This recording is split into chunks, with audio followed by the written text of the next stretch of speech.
What were the tithes of the Levites? This is the question that we seek to answer today as we continue our verse-by-verse study of the book of Numbers on Walking Through the Bible.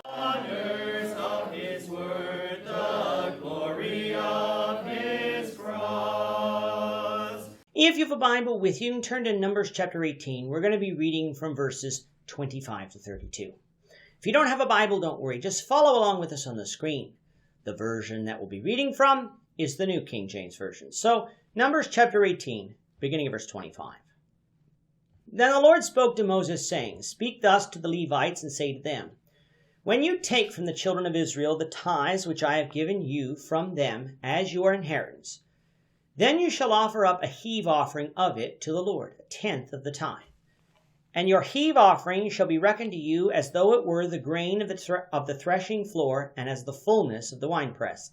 Thus you shall also offer a heave offering to the Lord from all your tithes which you receive from the children of Israel. And you shall give the Lord's heave offering from it to Aaron the priest.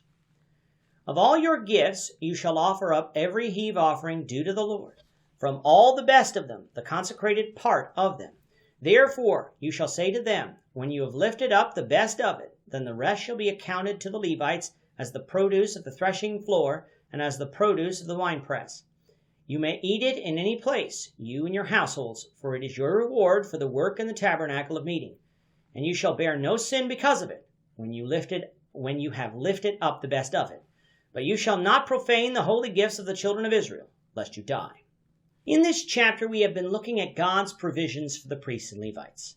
None of the Levites received any physical inheritance of land, which under normal circumstances would have impoverished them. They would have no land to grow food, pasture flocks, or set up a house. Therefore, if God didn't provide for them, a Levite could be seen as being punished for being born a Levite and having to serve in the tabernacle. However, to God, he knows that a laborer is worthy of his wages, and so he provided for the priests and Levites due to their service for Israel in the tabernacle. The way he provided for the priests was that they received a portion of certain parts of the sacrifices, which provided for their food, and they could make use of the redemption money paid for the redemption of the firstborn son to provide for other things. The Levites received of the tithes of food and animals that Israel was instructed to offer to the Lord. This would have provided for their food and would have provided for the animals that they needed, so in turn they could have used them for all sorts of purposes. And then, of course, from Numbers 35, we will read that the Levites were not given land, but cities and houses where they could live and small places where they could pasture their animals. God thus provided for all of the needs of the people who served him and the children of Israel in the tabernacle. For the Levites, though, just because they received tithes from Israel doesn't mean that they were excluded from tithing to the Lord for the things that he provided for them. In verses 25 to 32, we find that the Levites were to take the best of what they received of the tithes and were to offer them as a heave offering. Of course, this heave offering would be offered by the priests, who would deal with it as they would all heave offerings that we studied in other places. This heave offering would be counted as though it were the grain offering of the threshing floor, or as the fullness of the winepress.